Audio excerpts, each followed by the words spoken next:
The Profit Constructors presents Construction Junction, the junction between accounting and construction. Please welcome our host, Tanya Schulte.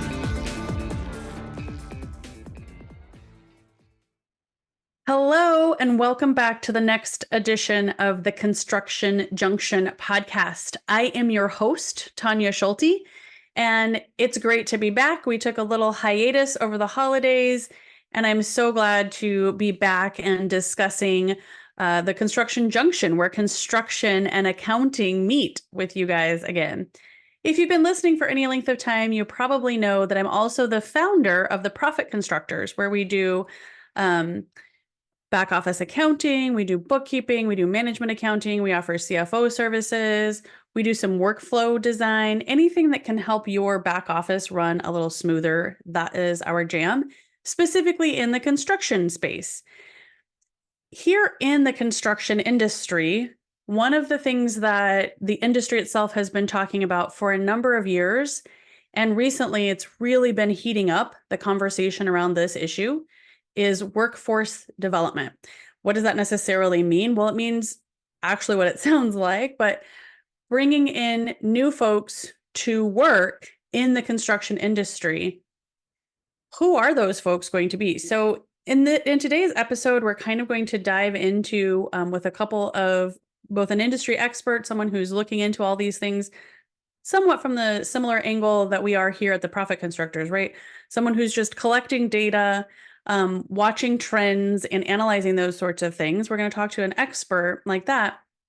And also someone who, as we usually do, is what we would call the end user, someone who works in the industry, someone who's involved in the day-to-day. And it's so important, I think, and that's why this Construction Junction podcast exists in the first place.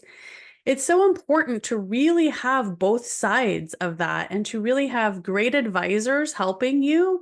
But we advisors don't have anything to advise on without the folks out in the construction space doing what they're doing day to day and then bringing that data and information back to us so that we can help you analyze it and so that we can help you build reporting and KPIs around that and benchmarks and all of the things that go into us helping give you better advice off of the day to day, right? So there's this great marriage between the folks who are doing the work and those of us who can free you up to go do more of that work while we're sitting in the back office looking at the data, analyzing the data, and helping you understand what that data means. And as we dive into discussing that with both our expert and our industry leader, I encourage you to kind of think through, like, what are ways, if you're one of those advisors that's listening to this podcast today, what are some ways that you can help and encourage and give good advice and data back to your folks that you're working for? Are there new ways that you can engage and do that? And I would encourage you, if you're one of those industry leaders, like we're going to hear from later in the podcast today, who are your advisors that you have around you? I think it's important to have other industry leaders as your advisors, but I also think it's important to have folks from other industries who have a different set of skills and expertise looking in with you and being able to take that sort of 50,000 foot holistic view of your business and then narrow it down into what's maybe more their area of expertise and come at it from a different angle than you ever can as the business owner. So lots of really great things to talk about. But again, we're going to be talking about workforce development specifically, and we're going to dive in on what does that mean? Like, why is this such a hot topic? And if you're in the industry, you know why. You've been talking about it, I'm sure, yourself.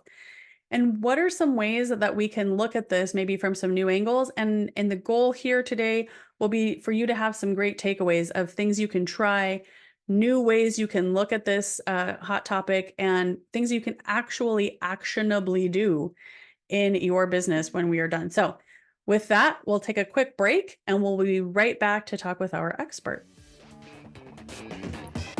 If you would like to share your company or product on the Construction Junction, email hello@theprofitconstructors.com to become a sponsor. All right, well, welcome. I am so glad to be joined today by one of the audit partners at Moss Adams. And Aaron, tell us a little bit about Moss Adams and your role there. Sure. So I'm up in the Pacific Northwest. I'm an audit partner at Moss Adams, primarily on financial statements. And at our firm, we're focused on industries. And so my industry that I'm focused on is the construction. I lead our construction national practice for the firm. So that's across our entire footprint, and just love working with contractors. How did you get into working with contractors? How did you become like the head of the construction department over there? Great question. I kind of fell into it, to be honest. When I left school, I started in public accounting, and at our firm, the first couple of years, you work in several different industries, just getting a flavor for what you like to do. And I started gravitating towards the construction practice. I really enjoyed the people. I was always super impressed by what they were building and how complicated, they could take drawings and build these amazing things and deal with all these challenges on the work side. And just really enjoyed working with them, collaborating with them. They were great to work with as far as clients, and just kept working in that space, meeting more and more of them. And now most of my practice is contractors. I love that. I have a very similar journey and path in terms of having always been in this industry. And I will say all the time, I think one of the things that is my favorite about working in this industry is that everybody here is just straight shooters, right? They're very busy, they're in a hurry, and they just need you to tell them things exactly how they are. I think you got that nailed. The two things I always think about is that they're very confident they can do a lot of things on their own. So they just want a little bit of help or some direction, and they'll take it and run with that. And the second thing that I've always really valued is it's a relationship business. So most of the contractors I've worked with for many years, and they've been in the industry for many years, working together with other contractors. And that they always are on job sites are working together to solve challenges, right? Things don't go exactly as planned on a job site every single day, and the relationships what keeps everybody connected and working together to get the job done. And I've really enjoyed the long-term relationship with those clients. Yeah, that's so well said. I love that. I have often said that that is the only way that you can really focus on this industry is if you're in it for the long haul and you want to build relationships with these guys. So that's very well said. Yeah. Love it. Well, we kind of said today that we're going to chat about when you and I were kind of prepping for this, we're going to chat about workforce development. I believe this is something that has been coming for a while that, everyone in the industry has been talking about the workforce and workforce development, specifically in the construction industry. Interestingly enough, there's been a lot of conversation about it in the accounting industry as well. So here we are in the Construction Junction podcast where all that comes together. But tell me, in your opinion, kind of what are some of the biggest challenges right now in the construction industry facing construction folks when it comes to workforce development? Yeah, it's something that we talk about a lot with our clients, and as you hit on, a lot of the trade associations and industry is talking about this. We have an aging workforce in the construction industry, and that skilled labor. When we specifically talk about skilled labor, that average age is over 45 now, and really what's happening is you have less people entering the trades than are retiring from the trades, and so that's a significant challenge for our clients to develop that next workforce of the future. And how do we get those folks? In the United States, a lot of times people are focused on, hey, I want to get a good job, and that means I go to college and I come out with a degree. And we haven't spent enough time talking about how great the jobs are in the trades and in the construction practice.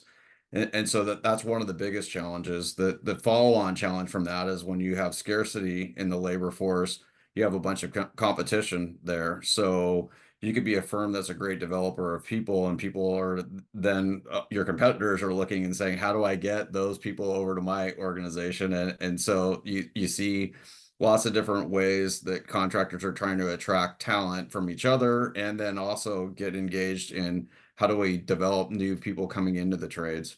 And but biggest picture is just there's not enough people in the trades for the demand that's out there. Yeah. As far as like what Moss Adams is having these conversations with your clients, are you guys having like conversations around, obviously there's a big piece of this that affects accounting, right? So what are we going to pay folks, right? How are we going to attract them? What is that attraction cost, right? Like there's a lot of just different pieces of this. What are you guys talking about with your clients when it relates to all of that? Yeah, I mean the thing that Moss Adams brings is we're able to see a lot of different contractors and what they're doing, and we're also engaging with the trade associations. And so what we are as a cross-pollinator, we're able to share kind of best practices that we see across our footprint and across our client base. And some of the things that we engage our clients in talking about is that compensation is you have to have competitive compensation in the marketplace. That doesn't really even differentiate you very much. It's an expectation. That's kind of the baseline. And we do some things like we have a salary survey that we do, or we basically take our clients, we take anyone that will answer our salary survey, and we combine that information into a report that all of our clients can look at and say, okay, what really is that baseline for compensation? And then from there, what we talk about is what differentiates you. Why are people going to XYZ contractor versus another? And oftentimes that's the reputation of that contractor. It's the ability to excel and grow. So training and development. And then really huge factor here is culture. What is that contractor focused on? What is the connectivity within the organization? And then what do they do outside the organization? What are they giving back to the community? What are their ethos and values? What are they focused on? And those things really differentiate when we start with baseline, compensation's got to be right there with everybody else. And then the differentiation point of who do I want to work for? Who do I want to belong to? Who are my people? Yeah. I feel like, because we've been having these conversations with all the trade organizations that we participate in as well. And you just hit on a word that I've heard over and over again in the last several years called culture. And one of the things that I've been arguing is that culture's always mattered. It's just that it's more important than ever before because of the factors that you talked about earlier. We have fewer people actually even entering the workforce. So it didn't make so much difference whether we differentiated ourselves on culture. But I do think that people always cared about that. I don't think it's something that's brand new that people suddenly are like, well, I just want this. I think that people always wanted to work for people that they liked, right? People always wanted to work for people that they felt gave back to the community. But employers didn't really have to differentiate themselves on that so much in the past because there was a wider pool of resources. I think that's a fair statement. I think back to what we talked about earlier, this has always been a relationship business. And so the relationship within the workforce or within the organization was always important. I think that contractors understand how important that is to project out to the rest of the world. I think it was like you said, I think it was always important within the organization. I just think they talk a lot more about it. And when they go to try to win a job or when they're trying to attract employees, they're talking a lot more about their culture.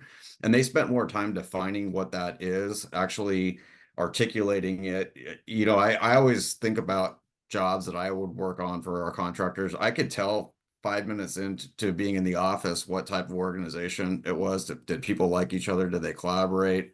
All those type of things. I think that the contractors, like you said, I've always thought it was important, but I think they really explain it to others now and really define it better than they ever have before.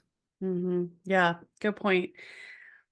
What impact do you think that it can have on companies now if they're not placing a great emphasis on things like culture and that type of thing in terms of attracting people to their businesses? Well, first, I think you experience a lot of turnover because there are options for people to go elsewhere, and I think it affects your productivity significantly there on that side, and then on the recruiting side, it's you're going to end up having to pay more or do something to attract people when they have options, and the culture isn't what is kind of the best culture out there or the best organizations for people to join. I think the biggest impact though really is retention because when you hire employees, they aren't as productive as you need them to be early on. You're developing them. And so when you lose them a year in, 18 months into another organization, that really hurts. That's when they're productive. And from then on, that's when you're really making money on them. And so it will be a significant drag on productivity. Mm-hmm. So you mentioned something earlier, and I kind of want to dive in a little bit deeper based on what you just said about having this mindset of like developing employees, that there's sometimes a fear that if we are taking all the time to develop them, then they're going to just jump ship and go to the next place. So what are some things that you see construction companies doing to create that culture and to kind of really retain those employees that they've taken the time to develop? Yeah, when we talk about the trades, I would say that a lot of that is what type of organizations are we involved in outside of the business, and so what are we focused on? What is our mission? How do we make an impact on community and engaging the teams in that? Now, when we talk about the trades, that's only one piece of a contractor, right? So you have the other side of it where you have like the administrative side, your project manager side, and you have like the estimators and folks like that. Oftentimes there, we see a lot of competition as well. Mhm. And beyond the culture and the type of office environment that you also have compensation retention packages where you're looking to incentivize people for the long haul and that they'd be walking away from significant delayed compensation if they were to leave the organization. And we spend a lot of time talking with our contractors on that front because those high performing project managers, they're on the job sites. Everybody knows who they are. The general contractors know, the project, the specialty subcontractors know, everybody knows who those folks are and they're in demand. And so it's not just culture there that keeps them tied to an organization, but it's also types of projects that they get to work on and that compensation package that has a delay element to it. I love that. I'm actually working a lot with a gentleman that's like a coach in this industry. And one of the things that he sets up early on with some of his clients who are in the trades is the idea of like giving everyone within the organization something to focus on is like, this is specifically who we are. So not just like the mission, vision, values thing, but like really honing in on, but like individually within the organization, what do we want to give back? And then collectively, what does that mean to us? And I really love his vision for that. Um, do you see a lot of the construction contractors that are successful in this having that sort of like overall, because you're talking about there's like the guys that are out in the field, and then there's everybody that's back in the office and those higher paid, higher compensated, the estimators and project managers and things. Do you see those companies that are successful at retaining having like the same core cultural values across the board on both sides of the business? Absolutely, and I think they spend a lot of time trying to connect those two groups of people, so they're not just one side's here, one side's over here, but they're working together on projects to help the community outside of the business. They're talking about the things that are valuable to the organization, and they kind of exactly what you said is they internalize that and say, what is my role within this culture, and what do I want to be known for within the broader group? Yeah, I love that. What do you think could potentially, do you think that this could potentially be catastrophic for some companies as we look ahead? And I'm not trying to predict anything, but if we are headed for some sort of larger recession, could this be something, workforce particularly, be something that could be catastrophic for some of these companies if we do enter into a recession, do you think? Well, I think there's kind of two pieces to that puzzle that are danger areas for contractors. Is the first is that if you have difficulty retaining and developing people when you're in a very competitive environment, when you're bidding for jobs, your estimators are making assumptions about productivity and the quality of the work. And if you don't have the workforce to execute that, you can suffer significant losses. Right. So that's kind of the first and foremost piece that I see as a storm cloud for folks.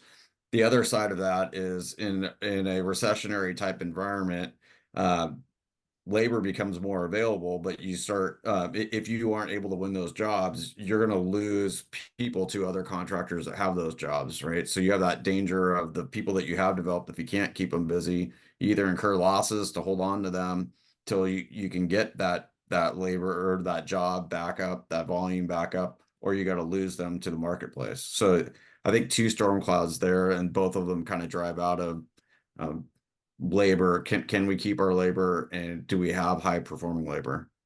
Yeah.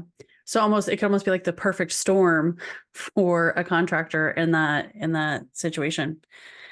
Um, when you guys are helping to sort of guide your clients down the path of like what this looks like, and again, I know that like I particularly, and it sounds like you also are not just helping them from an accounting standpoint, but also giving them like advisory services, helping them look at their businesses holistically, if you will. When you guys are doing that with your clients, what are some of the, like, I know you've mentioned a few things, but what are some of the things that you guys will sort of give some advice on when it comes to attracting, retaining, all? What are like some specific areas of advice that you would give that someone that's listening today could say, oh, that's something I could try or do? Yeah, I think the first thing I would say is the best in class contractors, if you will, are engaging their entire organization and saying what is valuable to us? How do we get feedback to say what do we here's what I think sitting in the office, I think our culture is that in alignment with the rest of our organization? So that's the first thing I would say. The second thing I would look at is what are we doing to participate in the trade organizations and what are our people doing to participate in the trade organizations? What kind of feedback do we get there? We already talked about this is a tight-knit community. What is our reputation? So if I'm talking with other contractors, I'm talking to the sureties, I'm talking to the CPAs, people that know the industry, what's the reputation of our organization? And is that in alignment with our vision? So a lot of this comes back to what is the feedback that we're getting from our people? If we're in a union environment, so we've got collectively bargained for labor, oftentimes there's a reputation out there from the labor unions of here's the great contractors to work for, here's people that are consistently pushing people back to the hall or consistently having trouble with their labor side, and what does that tell us about our organization? So I think being really well aware of how we're viewed by our people and by the outside really gives us a lot of information about where we want to be. That's a great, great point. Um, how many of your clientele are actively engaged with trade organizations? I would say all of our significant contractors are involved in something, whether if they're an electrical contractor, they're typically very active in like a NECA or Mhm. mechanical contractor association. If you're a general contractor, you're involved in the AGC. That's, the CFMA is really more of an organization for your finance people. So that isn't necessarily going to engage you as much with the field folks, but it's great for your finance teams to be involved. There is it, and there is an organization for pretty much any of the contractors out there that they just need to start looking and saying, where are our peers at? Where are the folks that we work with at? And making sure that they're engaged in those organizations. I love that you mentioned that's a subject that's near and dear to my heart. I sit on the board for our local American Subcontractors Association down here in Phoenix.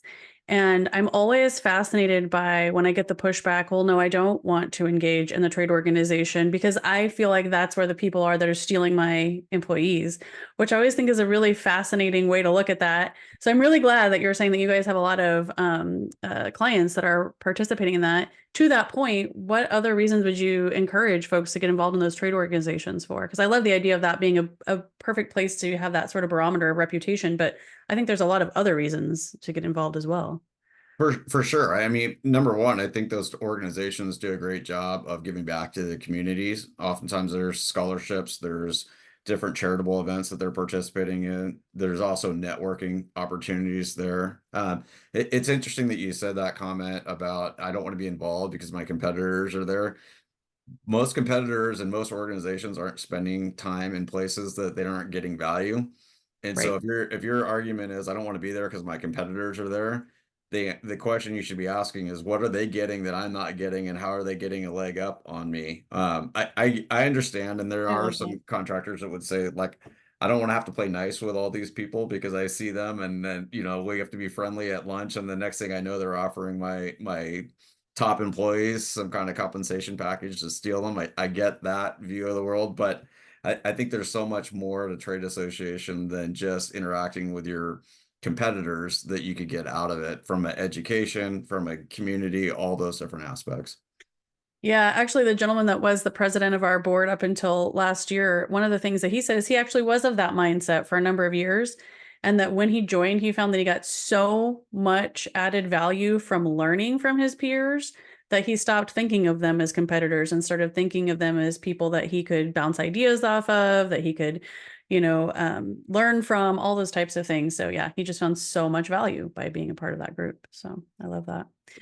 Well, let's take a quick break, Erin. And when we come back, we'll bring in someone that you work with who is in the trades, and we'll find a little bit of a different perspective on all this. But we'll be right back right after this.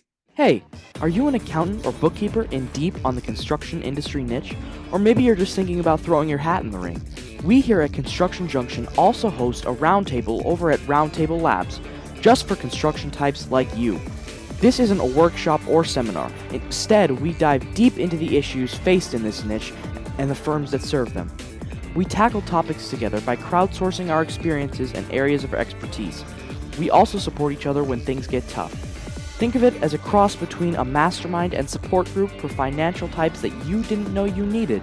So if you're looking to build better construction clients as you build a better accounting business, give us a try. All right. I am Tanya here on the Construction Junction podcast, your host, and I am welcoming back for our last segment, Erin from Moss Adams. Thanks for joining us again.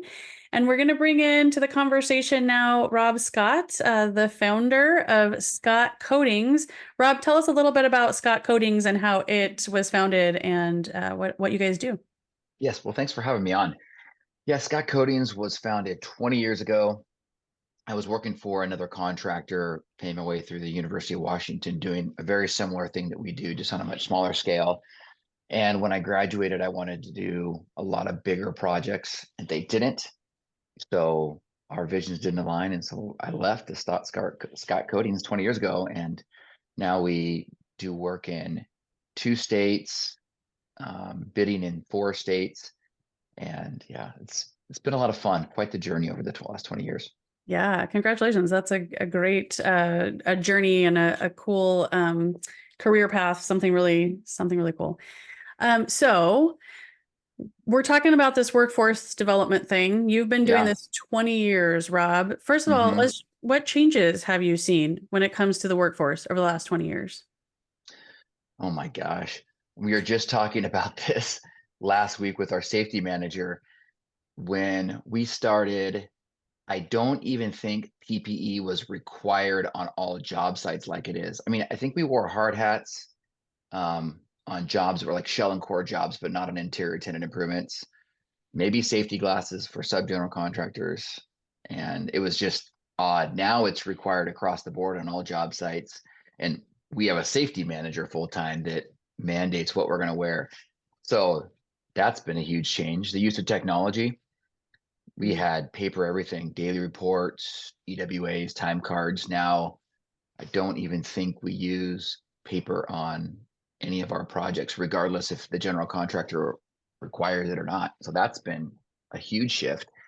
And the use of social media. That's been great. Our employees want to take pictures of projects, share it on their Facebook or Instagram. People talking on LinkedIn. That's been a huge shift. I mean, that didn't exist. I feel old. And that's why my kids always call me old, I guess. I love that last bit that you mentioned, because it's something that is again, in terms of workforce development and this idea of an aging workforce that Erin mentioned in our last segment. It's something that we're talking about a lot. Like I said, I sit on the board for the ASA, and we just recently brought on someone who's like the director of membership and marketing. So her whole goal is to go out and help find members. And that's one of the things that she brought up, is that while maybe some of the folks that own these construction companies are not necessarily even on social media, a lot of their workforce is. And so that's one place that we need to be reaching into and making sure that we're tapping into the place where the folks that are doing the work are actually hanging out as well. So that's a really good point. So Rob, you were able to listen in on what Erin and I were talking about. What do you think? I'm just going to ask you the same question that I asked Erin. What do you think is like the number one problem facing contractors these days when it comes to workforce development? Yeah, I mean, we have a ticking time bomb. They talk about it in every industry. I mean, ours is just as much or maybe more so than everyone, but 50% of our entire workforce is going to retire by 2030. I mean, that's a big number. There's a big pool of people coming from construction management into the office, so that's great. But in the fields, it's a big problem.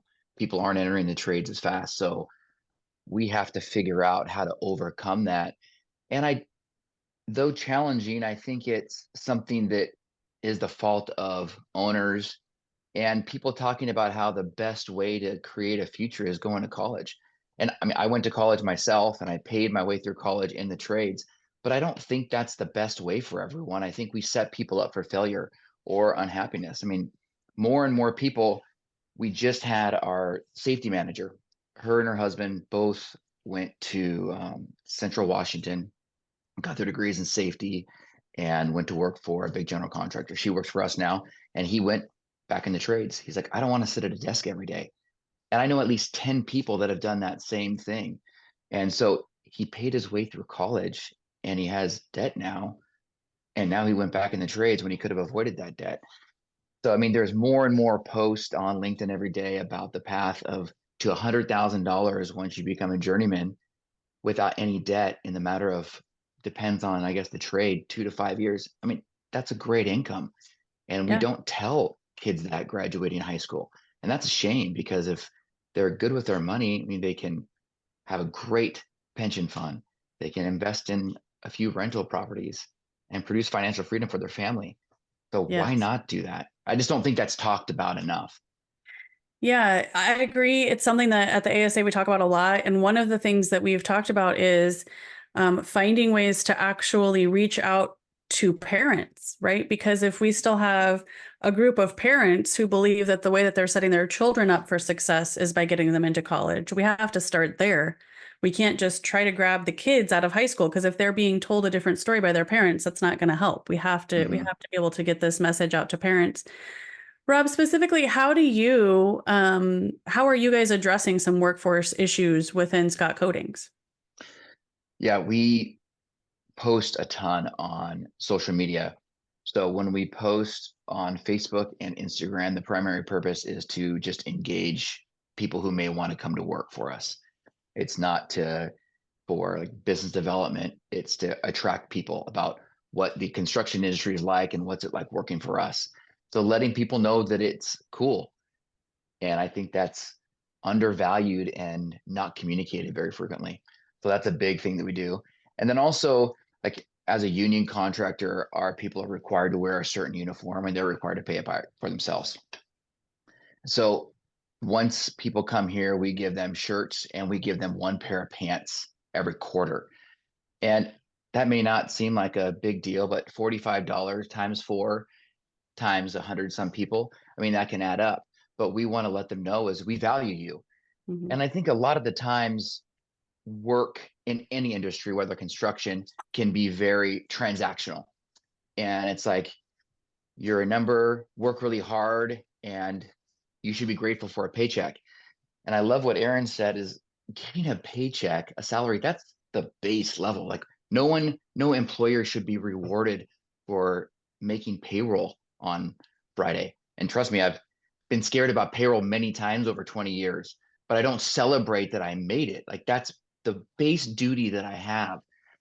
So we have to find ways to show that you're valuable and we care about you. Thank you for being here. So whether it's swag, um, pizza parties, different things to engage our people, and then also giving them a career path. So if you're in the field, making sure you can see that if you want a pathway to a foreman, a superintendent, or in the office, you can do that. And we show you how to do that. But I think a lot of people don't do that because it takes work and it takes time to create that. So Mhm. that's something that we do also. I love that. I kind of want to tie it back around into how this all like to bring things full circle. When you're talking about, what you're giving to your employees in terms of ways to make them feel valued and giving them that swag and I don't know, and we can dive into this a little bit if that's something you do, if you guys have like retirement programs or different things that you do. How much engaged are you like with your accounting folks and the folks over at Moss Adams in terms of like how this affects the bottom line? And then, getting feedback from them on things that they're seeing, as Aaron said earlier, like how much are you engaging with the accountants to say, okay, what can we afford? What are best practices? All that kind of stuff. Yeah. So one thing that Moss does that is great is that annual salary benchmark. So I get that. I review that. We have a a tool called Compies that lets us go out in the workforce too and just compare what we're paying to the workforce to see if we're high, medium, or low, so we can make sure we're always watching those trends in our own office. And then every year after audit and review, we sit with Moss and they go through the benchmark of best in class contractors. And so we see where we're at. Are we lagging? Are we in the middle, or are we leading the way? And what do we have to do to make sure we stay there? And one thing that can be scary, I think, is putting money aside for investing in your people. And that's something that my goal is 1% of every dollar goes to investing in our people. And that's a big number. And especially as a union contractor, it's paid for by the union, but there's still things we have to do to help our people make sure that they're successful here. So looking at those types of things, and they do great. And I've called Aaron many times just to get his thoughts about different things. So from his worldview of where he's at with other contractors and giving me feedback on what I'm doing, what may not be right. Like, it's nice to have a sounding board, so you're not alone with your own thoughts, what's working, what's not working. Yeah, that makes a lot of sense. As Aaron and I were chatting earlier, Rob, as we talked about some of the workforce development things, so anything we chatted about, whether it's workforce development, being a part of a trade organization, what were some of the things that came to mind that you would like to know that you think maybe Scott, and again, I know you've been around 20 years, but I feel like every business has room for improvement, right? What are some questions that you would have around, like, what are still some ways that we can do this better? From you, from Aaron?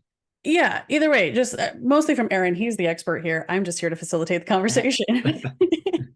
Yeah, it's what I want to know is, from our accountant and professionals we work with, what are you seeing that other people are doing exceptionally well that we're not doing?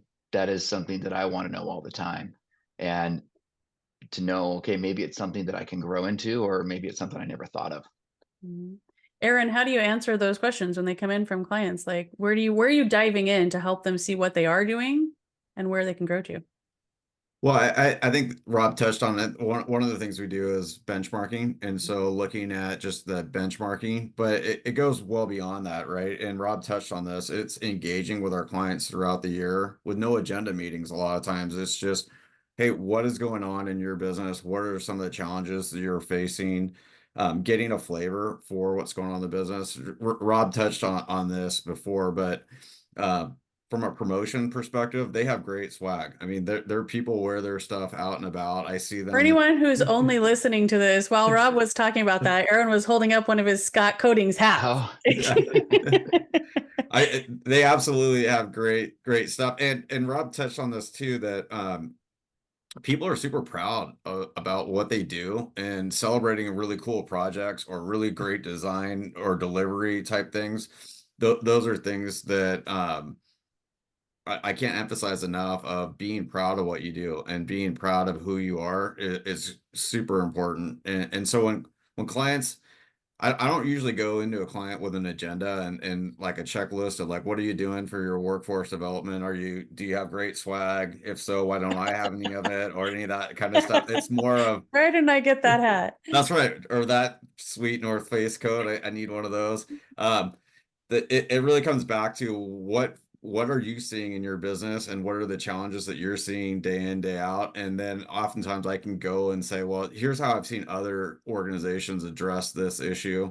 I would say in an infrequent, but sometimes in a, I would say it happens probably 5 or 6 times a year, where I'll hear something about another contractor through the organizations I'm involved with, and just say, hey, here's a point of light for you of what I'm hearing out in the industry. Whether this is true or not, you should know what this sounds like, so you can either address it, or it may be really great news where it's like, hey, people say this is the best contractor to work for in this space, keep it up. But my job again is to say, what am I seeing out there? What are best practices I can pass along? And then listening to our clients and saying, what are you dealing with, and how can I share insights of I don't come up with any of this stuff really on my own. It's what I see other organizations doing really well.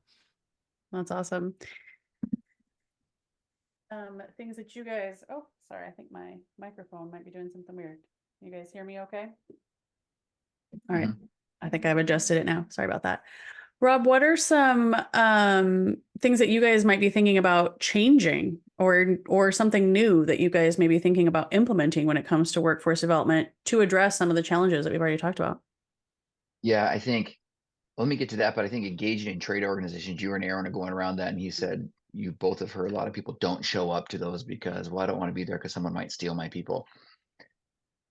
I think that's crazy.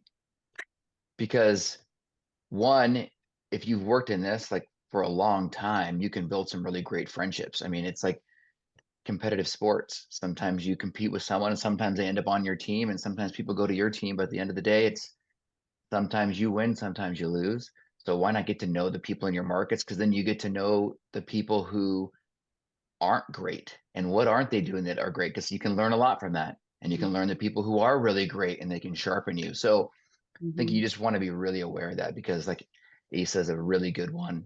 I'm the president of the Washington chapter. It's invaluable in our trade organizations too. So make sure that you're engaged with those organizations because it's priceless. Something that, Amen. yeah, Say it louder for the people in the back. Okay, go on. right. Something that we're starting that's new for us that has been a year and a half in the works. And it's through getting to know a contractor. We are trying to figure out how to create the right development program. So when the union helps someone from an apprentice to a journeyman, and then we have to figure out what's the right way to help them become a foreman. Like, okay, they're a lead painter and then they become a foreman. And we have different things that we've done over the years, but I found a company out of Texas, and it was invaluable. And I reached out. I mean, they're a huge company, so they have a whole workforce development team. And I reached out to them. I saw their foreman training online, and I said, "Hey, can I use this?" And she's like, "Yeah, no problem." And she sent me the entire copy of how to become a lead and then how to become a foreman. And we just started talking over the years. And this was about 3 years ago that I met her. And we were having a problem on all of our jobs. We were required to have someone that, as the point person, the foreman, that can speak and write in English. I was like, wow, this is becoming a growing problem for us. And so I reached out to her. I was like, hey, what do you guys do about this? And she said they've partnered with local colleges there in Texas to create ESL classes. And I was like, well, that's amazing. Like, I don't know how to do that there. So she put me in touch with the person that helped them develop that program. And now they're one of the leaders at Tyson Foods, a huge company. And so she put me in contact with him. And his name is Anson. That was a year and a half ago. And he has helped us put together a program that will launch in April for a local partnership that we did with a local community college to do ESL classes in our training room after work 2 days a week. And we'll do it 4 quarters every year for all of our field. For anyone who wants to come, it's free. We just ask that they commit to 2 nights a week, and we'll provide dinner for them. And our hope is that by us investing in them as a person, not because it's going to help make us more money, but because we care about you. And if we help you become a better person, maybe you can talk to the teachers at your kid's school better. Maybe it'll be easier when you go grocery shopping, negotiating your mortgage deal. You're going to become more valuable and excited about living life. And in doing so, hopefully you'll remember where you learned that, and you'll produce over the long term with us. And you'll have a chance to become a foreman and a superintendent, and you'll make more money, which is good for your family.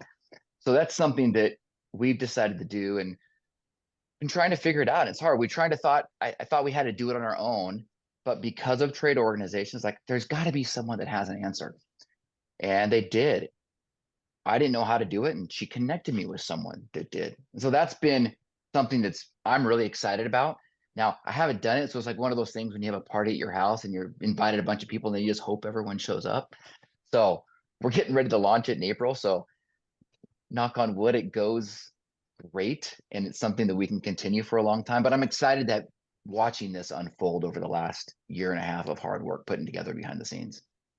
That's really exciting. First of all, congratulations for bringing that to fruition. I'm super excited. And I want you to report back. I want to hear how this goes, Rob. Okay. I want to know what's going on with that once you guys get it going.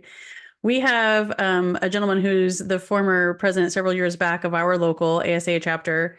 His name is Mike Brewer, and he started here in the Phoenix area what he called Brewer University.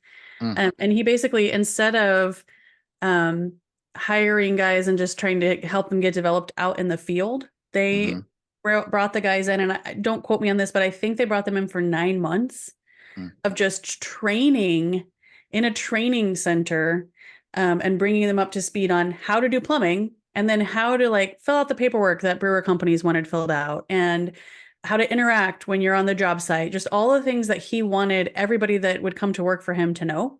And then would graduate them out of the program and send them to work on his crews. And when he first started doing it, all of his foremen were like, we don't want those guys on our jobs because they haven't been on a job site. They don't know what, like they were just very much against it. And he just slowly kept pushing it out there.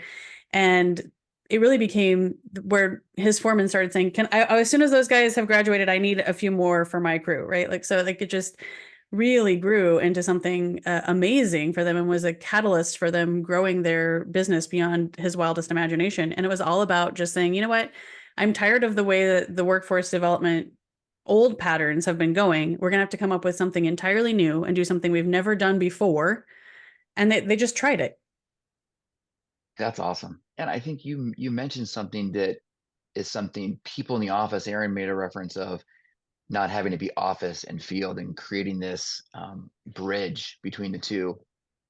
And I think sometimes the office people or superintendents can create a problem in workforce development because of this is the way it's always been. And they don't want new people on their projects because they slow things down. And yes, they slow things down because they don't know how to do it. And so our project manager, we have to tell them all the time is like, if a production rate's not being hit, it's like, well, let's encourage them. Like, are they learning something new? Because just know if we take the time to develop them, they're going to get faster over time. Yeah. It's just like learning how to type. You're really slow. It's just finger punching. You do it long enough, you're going to get faster. So we have to encourage people to it's okay to go slow as long as you learn how to do it right. And same thing with our foreman is like, you want new people. Someone taught you. Yes. So make sure you're reciprocating that and giving it back to our industry so we don't lose that. Yeah. So that's something that business owners, people in the office, and the superintendents have to remind everyone is bringing new people in is hard. It will slow down production. It will slow down the jobs. But if you show them they're valuable and they're learning the new trade is worth it, and you're worth it to listen to them and take time to care for them, they're going to want to come back and they're going to want to work for you and stay with your company for the long term. So you get the value that you put inside of them. Yeah, I agree with that. One of the things I think I mentioned earlier that I'm working with a great new coach who is a coach in the trade space. And one of the things that he talks about, and I mentioned it a little bit earlier about having this whole idea of like everybody on the team being in this collaborative space. And to your point, Rob, one of the things that he has them do is sit everybody down and they come up with a term that everybody wants to be called. And every company is different, and it takes a while sometimes to get everybody on the same page. But when they finally like land on this term, so actually our team has done it. So our team, we like to be called the advocates, right? Because we like to advocate for our clients.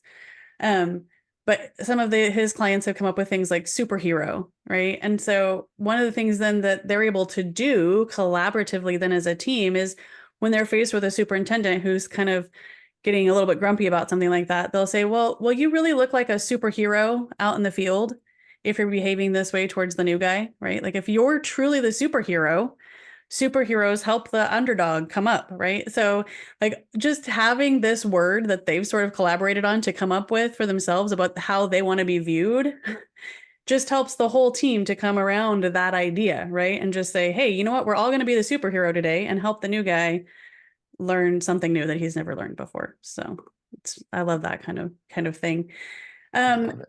Aaron, what I would love to know if there's anything new that you learned today or something new that you're interested in taking out of this discussion. Yeah, I mean, there's a couple things that, some of the stuff that Rob was doing, I had no idea that he was working on the ESL side. And I think that's a fantastic idea because that's not something unique to him in our marketplace that, something I would encourage other folks to get involved with. I feel like there's three or four things I want to follow up with each one of you on of just, hey, what are you doing in this area outside of this call, and who are your contacts for this? So just love the idea. And I thought Rob said it super well of we're investing in the individual, and it doesn't necessarily need to have a straight line correlation with Scott Coatings or with whatever contractor. It's I'm for you, and when people believe that you're for them, and we see that in Moss Adams all the time, we're very intentional on our coaching. And quite frankly, a lot of people leave Moss Adams and they go out into the accounting world, and I have a choice there of